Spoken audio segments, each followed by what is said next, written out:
madaxweynaha dalka Mareykanka Donald Trump ayaa ugu hanjabay inuu saraakiisha ICE ama ciidamada ICE ee dadka tarxiila magaalooyin badanna dhibka ka geystay uu geyn doono garoomada diyaaradaha dalkaasi haddii uusan xisbiga dimuqraadiga gaarin heshiis kama dambaysa oo ku saabsan miisaaniyadda dalka. Trump ayaa qoraal uu kaga hadlayo arrintan ku qoray bartiisa Truth Social waxa uuna ku sheegay in uu geyn doono dhammaan eraboorada kala duwan ee dalkaasi Mareykanka ciidamada ICE haddii aanan heshiis kama dambaysa laga gaarin miisaaniyadda.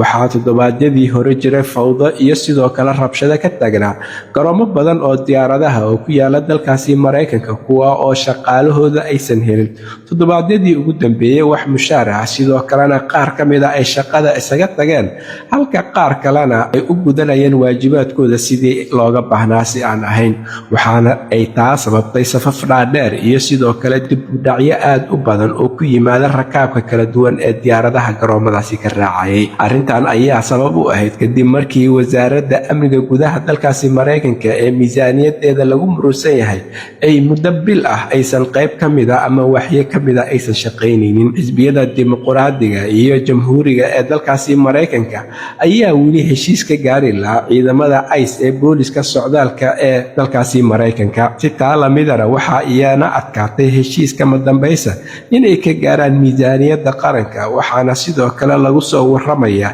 in ay sidoo kale qaybaha kala duwan ee amniga garoomada iyaguna dhibaato kala duwan ka haysto. Arrintan xisbiga dimuqraadiga ayaa shuruudo badan hordhigay dowladda, waxaana ka mid ah shuruudaha ay hordhigeen in ciidamada ICE ee dadka tarxiila ay wejiga furtaan oo ay iska dhigaan maaskaha ay wataan si loo aqoonsado askari walba dhibka uu geysanayana loo ogaado. Waxaana sidoo kale lagu soo waramayaa in ciidamadan ICE aysan saameyn ku lahayn mushaar yaridan iyo mushaar la'aanta soo wajahda qaybaha kala duwan ee wasaaradaha iyo sidoo kale shaqaalaha garoomada diyaaradaha, maadaama iyaga bishii September ee sanadkii tagay ee 2025 loo ansixiyay miisaaniyadooda oo mushaarkooda iyo dhaqaalahooda uu meel u fadhiyo. Hayeeshee garoomada diyaaradaha iyo sidoo kale qaar ka mid ah wasaaradaha ayaa la circiiraya dhibaatooyin dhanka dhaqaalaha ah, waxaana jiro isjiid iyo isharti ka dhexeeyo xisbiyada dimuqraadiga iyo sidoo kale xisbiga jamhuuriga ee uu madaxweyne Donald Trump ku soo baxay.